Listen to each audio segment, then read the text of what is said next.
Hey guys, this girl got game, and welcome back to Changeling, where we're gonna do our bad ending number 2.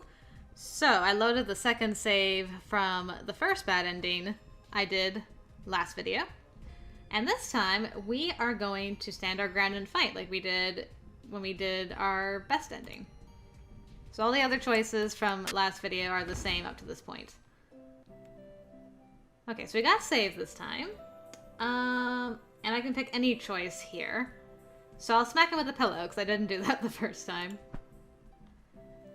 I grabbed the pillow from behind me and smacked him in the head with it. I don't need cute ones! Ugh! I smacked him again. And again. At some point, I realized I was just hitting him because I needed to hit something, and he was convenient. Poor Corvin. It wasn't really fair, but he was doing such a poor job of fending me off that I couldn't really stop. Nora, I'm sorry. Don't touch my underwear! I smacked him again and he let out a little whimper. I'll give you a hug, Corvin. It's gonna be okay. Ahem. I looked up at the door and saw Allie and Elliot standing there, blushing. No! Did they hear that? From the way Elliot's face was a bit red, I suspected they had. I hate my life. Mood. So, what did we miss? No. Why did she always give me that little grin? I was just...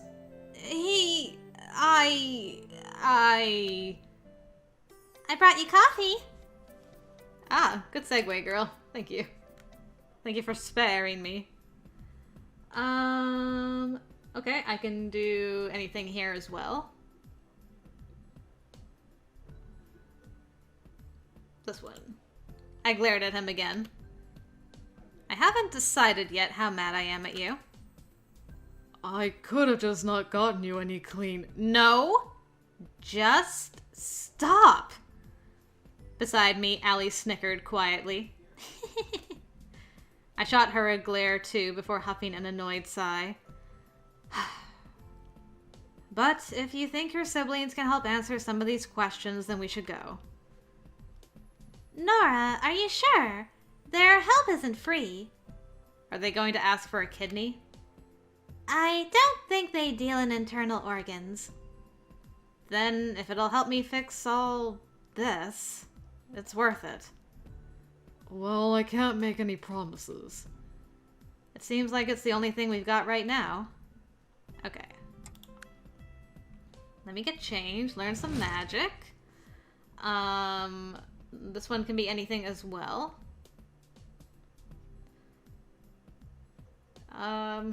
This one. Thank you for healing me. I heard you had to use a lot of magic. Indeed I did. Quite a lot. Sorry about that. Still don't think it was my fault. I am pleased to see you on your feet already. I'm feeling a lot better than I was when I first woke up. Good. Now if you would be so kind. He motioned me to a chair, and I had a sinking feeling that I was next in line for a lecture. I think I'm good with standing. Sit. Oh, okay. I did as told, shooting Allie a pleading look. She shrugged helplessly. What I was saying before being interrupted. All of you, and all the students in this club are under my care. I don't particularly enjoy seeing any of you come to harm. Under your care? Okay, we're back. Alright, so what happened here? Ah, he laughed this time. Well, how rude. So, is this the girlfriend? Corvin just laughed the suggestion off. We're just friends. Really. I mean, I wouldn't necessarily object to being more. I raised an eyebrow and Corvin laughed nervously. But we're just friends. Definitely just friends. At the very least, any inclinations of something more were going to have to wait until all this other stuff was settled, that was for sure. Okay. Very interesting. This can also be anything. Can I touch him? Finn tipped his head to the side and hopped closer to me. Aw, friendly! It looks like he doesn't mind. I reached out and carefully stroked the bird's feathers. He looked up at me with what seemed like curiosity. I assumed that since he wasn't a normal crow, he was probably more intelligent than usual. At the very least, the way he was looking at me made it seem that way. I wondered what was going on in his little birdie head. Aw, maybe we should date Finn. We've had experience with bird dating sims after all. Seems like he likes you. I like him too. He really is beautiful. Corvin grinned. You are determined to make him turn into an insufferable egotist, aren't you? Well, I suppose if he becomes like his partner, it means the two of you will work better together. Hey, you are so mean. Finn let out a strange series of clucking noises that sounded almost like laughter. At two, Finn. Our joking around was interrupted by Merle's return. So cute. Good old Finn. This can also be anything. I'll be fine, Corvin. I don't think you'd have brought me here if I'd be in danger. I don't think you'll be in danger. I smiled reassuringly. After being attacked by fairies in the middle of the night and having my body taken over by something else, I really didn't think anything could scare me. Well, some things probably could, but not Corvin's family. Especially not someone who had been giving him noogies a few minutes ago. I'll be fine. Really. Corvin still didn't seem convinced, but if Merle wanted him to go, then I'm sure there was a reason for it. Okay. No, not yet. Why don't you stop by the kitchen and say hello to the others? I wasn't the only one worried about you, you know. Maybe you could get me something to drink? I didn't really have a chance to finish my other cup in the club room. Corvin didn't look happy about it, but he finally agreed. Okay, there's... Oh, not yet. I recognized Aya, so I thought we were back. Don't forget to say hello to Aya. He was... not extremely happy that you didn't at least call. Corvin paled slightly and rushed away at that point. It made me really, really curious who Aya was, but I felt kind of awkward about asking. Okay. No, not yet. As he was leaving, we were joined by an unfamiliar woman. Sorry for the delay. I studied her curiously as she slid into a chair at the table. Okay, Kaya? Yeah, okay. Now we're back. This one also doesn't matter. My goodness, so many doesn't matters. I guess this. Maybe I should talk to Brenna. Brenna Kavanaugh, that cat she that lurks around the school. She's the one. She's been kind of lurking around. I think she knows what's going on. Did we have a journal thing about that last time? I just want to check. Okay, that's empty. Interesting. Let's see. Fairy Spriggans, fairy raids. A catchee is a fairy creature from Scottish folklore. A catchee, or cat fairy, is a black cat with a white patch on its chest. Said to feed on the souls of humans, sometimes specifically children, catchee are thought to be witches, who can transform into a cat 9 times during the course of their lives. Hence the idea of cats having 9 lives. How very interesting. Okay, so we've read that. Is there anything else different in here? Brownies, symbol wards. Oh, there's a lot that's not been unlocked. Okay. She might, but don't forget, you might be in a fae body, but you're human. Are we back? No. Brenna might not be inclined to share any fairy knowledge with you. We're talking about how to break a changeling contract. It isn't information any fae is going to be inclined to spread around. How did you break yours? I didn't. And I was trapped in fairy for a long time. Well, I'm not interested in being in fairy for a long time. Brenna's helped me at least twice. Maybe 3 times. She may not want to divulge fairy secrets, but she seems really against, as she puts it, letting them get their way. She might be willing to help me again. If what Merle said about my soul getting stuck to this body is true, then I don't have a lot of time. Especially if he can't do it himself. It's not that I can't. I would just worry about doing more harm than good. Breaking the contract naturally would probably be best. If you can remember how the contract came about. I suddenly slammed my hand down on the table. My memories are sealed. You said they sealed up my memories to specifically keep me from remembering the contract. That's right. Those sneaky little cheaters. But if it's an issue of memory, maybe I can help. These are sealed memories, not lost ones, Cor. I drummed my fingers on the table. It had to have been at our old house. We lived there until we moved 5 years ago. Corey, didn't you say that Nora was accosted by a Spriggan when she first got back? Yeah, it was living under the bridge in her neighborhood.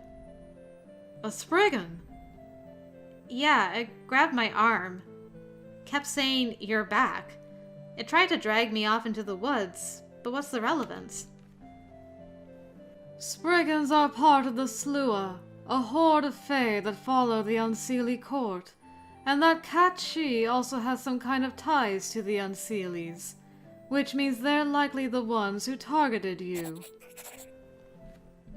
That might be a new thing as well. Let's see. Spriggans.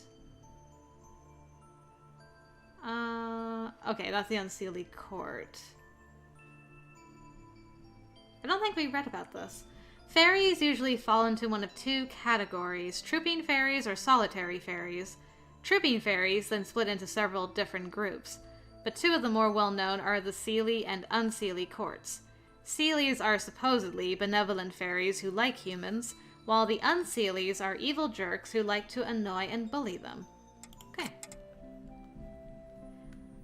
Aren't the Unseelies evil? Good and evil aren't terms you can easily apply to fae. Unseelies can be surprisingly kind at times, while Seelies can be quite vicious if you make them angry. All fairies are morally grey, no matter what court they associate with. But if we know the Unseelies are the source of this issue, it could help us work out when and where your contract was initiated. If we look at what Unseelie dwellings or gates exist near where you lived previously, we might find something that helps you start to unravel that seal on your memories. In the end, if Brenna won't help, and I can't recall how the contract was initiated, I may still need your help, Merle. Okay. We're back. That was quite a bit of different stuff. Very interesting. Apparently this option doesn't matter either. I understand. I'll get everything sorted. Soon. When this whole thing with extra souls and body snatchers is over, I'll sit down with him and we'll talk. I promise. Right now I can't say if we're friends or something more, but I won't drag it out. Then, in the meantime, try not to rely on him too much. He has other responsibilities, and he can't afford to be distracted from them. Oh, not yet. You mean taking care of the Ori? More or less. I know there's a strong one lurking around. Ah. I didn't know you were aware of it. Well, it seems like it involves me somehow, though Corvin won't tell me all the details. Then you should know that even if Corvin was first drawn to you because of that Ori, He's gotten tangled in your personal issues because of it. He usually doesn't let himself get tangled with others so easily. He was drawn to me because of that Ori, then. For Corvin, getting too close to others is a liability. That's why I think it's best if you avoid relying on him to help you through this. It's too much for him. So he was telling me that I was a burden to Corvin. Well, even I could see that much. Everyone was going out of their way to help me, and I was doing nothing but going to pieces at every available chance. I'm not trying to burden. Whoa, hey! I didn't say you were trying to be. That's not what I meant. He dragged a hand through his hair and sighed. Smooth, Merle, real smooth. Huh. Cor just doesn't make good judgment calls when he's too worried about the other people involved in the situation. And it always ends up getting him hurt. I mean, you've probably seen how often he gets injured during his tangles with Ori. He always says that most of his injuries are from running into things or falling. Even as I said it, I knew. But he lied, and all of those are from Ori, aren't they? Don't get me wrong, he is a clumsy idiot. But that's not the only reason he gets hurt. He tries too hard to save everything. That's just his nature. And it would be fine if not for... Look, sometimes things can't be saved. Sometimes you have to cut out the bad parts and destroy them. And he has a hard time with that. The more he cares, the more he hesitates. But the Ori lurking around isn't mine. No, but it's because of your involvement that he's... The door to the kitchen suddenly flew open, and Corvin fled as if someone was after him. A chorus of laughter followed him out. What on earth? Okay. I didn't think I was okay, exactly. From all the stuff about being a changeling to telling me to not rely on Corvin, the latter, surprisingly, was especially bothersome. I didn't want to distract him from something else he should be doing. I didn't want him to get hurt because of me. I didn't want him to lie to me about his injuries. And I couldn't really even think about any of that properly, because I was sitting here in a body that wasn't mine alongside a creepy fairy kidnapper. I realized Corvin was still staring at me questioningly. I'm okay. I'll be okay. It's just a lot to take in, but I'm glad I came. Yeah, I'm really glad. Aw, you're not alone. I was happy to hear him say that, but at the very least, I had to listen to what Merle had said about Corvin. It wasn't his responsibility to help me with this. Not when he had other things he needed to be focusing on. I wouldn't keep leaning so heavily on him. I know that, but it's still my problem, and I'll deal with it. I'll find Brenna and talk to her. I can help. Corvin, you also have things you deal with alone. Things you can't tell me about, right? Like Karazori? You have to catch it and destroy it or whatever. He visibly started at that and stepped away with a dark look passing over his face. I'm not going to destroy it. I don't destroy them. But Merle had said... Fine, fine. I don't know a whole lot about it, do I? Because you won't tell me. My point is that you have that to focus on. And I have this. I don't need you to hold my hand, okay? Now that I have some direction, I'll be fine. Thanks for your help. Wait. I walked away from him and toward the door, forcing a smile. I can get Allie to help me, okay?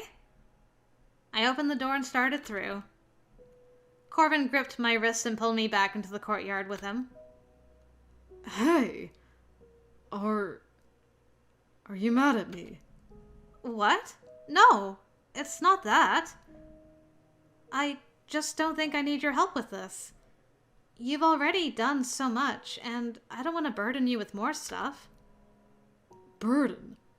You think you're burdening me? He narrowed his eyes suspiciously. Is that something Merle said to you? Because you don't have to listen to him. It's my decision who I help. He suddenly pulled me into a tight embrace. Stop this. Stop trying to do everything on your own. We just had this conversation. I leaned into him. It's okay to rely on me. The others too, but mostly me, okay? I really wanted to. I wanted to trust him. I wanted to just not deal with this without him. But not if it meant he'd get hurt. I pushed away from him gently. I can't be the only one relying on other people. I haven't done anything but rely on others since this all started. That's not true. Just let me help you. You've been helping me right from the start. But I haven't helped you once. I've caused trouble, and you've been hurt because of me. You have something more important to worry about right now. But stop trying to force yourself into my problems. I don't need your help, so worry about yourself for a change. He looked hurt when I said that, and I almost tried to take it back. It hadn't come out the way I meant it. But it might be better this way, actually. I pulled my hand out of his grasp and left him standing there. Aw. That breaks my heart. I half expected him to follow me. I kind of wanted him to. He didn't. Allie was waiting in the club room when I got back. She immediately knew something was wrong. Nora! I'm okay. I think I can skip, so I'm skipping. This choice doesn't matter either. Yeah, glad you finally got bored of it. It was a half-hearted jab in response to his. I probably shouldn't pick a fight, but it was hard to not rise to the challenge. Still, if the keys weren't missing, then it seemed like the bribe worked. You mean you got bored of it? Whatever. Let's not fight. I'm too tired. You started it. You started it. Stop. Just stop trying to provoke me. Stop responding, then. I clenched my hands on my lap, forcing myself to not respond to that. I just stayed silent the rest of the way to school. Spencer was already pulling into a parking space when I realized what day it was. Happy birthday, or whatever. This one also does not matter. My goodness. I feel like fleeing is going to be an important one later. I'm going to hold the door. I'm going to just do this one the same way I have the other time. And I'll do this. Well, isn't that just fantastic? You could have said something. I know. I didn't want to worry you. Especially after it tried to possess you. I was just confused. Because I know it's not yours. I didn't know what to think. What now? You're hurt, right? Not only had he been slammed into the sink, but there was also that mark on his face. That bruise-looking thing. It's nothing serious. Don't lie to me! And what's that mark on your face? Is that miasma? That black stuff coming off the ori was miasma, right? It looked like it was being sucked into you. He looked away from me, chewing his lip. My grimoire can purify ori. Don't worry about it. I am worrying about it. If your grimoire can purify ori, then why do you have a huge splotch of it over your cheek? It would take a while to explain it. He winced as he stood up. He was definitely not okay, no matter what he said. I'm going to let you off the hook, for now. But you are going to explain this to me. It's not something you have to worry about. Oh, really? Well, in that case, my problem isn't something you have to worry about anymore. Nora. No! If you can't tell me about what's going on with you, or even share things like where those injuries came from, or what that huge miasma mark is doing on your face, then I don't see why I have to share my problems either. I thought we were friends. I guess not. I snatched my bag and started out of the bathroom. Nora, wait! No. I'm tired of being in the dark about all this. I've told you everything about myself. Well, that's not entirely true. But how am I supposed to trust you with my secrets when you won't talk to me about yourself? That isn't how friends work. I left him there feeling angry, hurt, scared. That thing was still out there, and I had no doubts that it would be back. Hi. Smack. Okay. Now we're at our final choice. This is it. This is the choice that actually matters. I have to say 3, which is the one I was vacillating between 3 and 7. I'll take 3 drops. I hope I'm right. Brenna smiled. I really hoped that was a good sign. Open up! Come on, you won't do it properly. Fine. See, this is why I don't trust you. Because even when I got it right, you could have been lying to me, just like now. Ewan, stop this, please. I awkwardly opened my mouth and tipped my head back slightly. I feel stupid. Brenna held the vial over my head, and I felt the first bitter drop hit my tongue. 1 for sorrow. She did the next 2 in rapid succession as I tried to ignore her cryptic remarks. Or maybe it's a spell. 2 for strife. 3 for death. The end. 3 for death. I jerked my head back, fighting the urge to wipe the liquid off my tongue. What? Sorry, that was the wrong answer. My vision blurred and I doubled over as a painful burning sensation spread through my body. Nora! Brenna, what did you do? I just gave her a choice. You were the one that said that fairy drafts can kill mortals. That's right. I forgot that 3 could be a bad number as well. Well, in the end, she is going to be separated from the changeling, so I guess she still gets what she wanted. Everything slowed down. Brenna's speech, time itself. I felt myself falling in slow motion too. Damn. Ewan caught me before I hit the ground, but as the darkness closed in, I was pretty sure it wasn't going to matter.